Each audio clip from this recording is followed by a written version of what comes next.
到大街上，思辰看到一帮人在招工，他想着找个工作来养活自己，结果因为没有身份证，直接淘汰了他。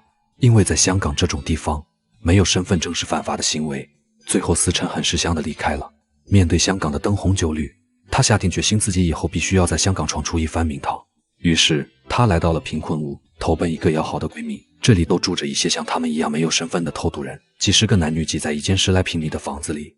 为了维持生计，男的还能用自己的体力换一口吃的，而女的不能出门，不得不靠出卖自己维持着日常的开销和生活。一间很窄的单人床，一块碎布帘子，就在喧闹的房间里隔出这么一个交易。思辰也只能慢慢的沦落至此。第二天，思辰正在洗衣服，这时一个男人闯入了他的生活。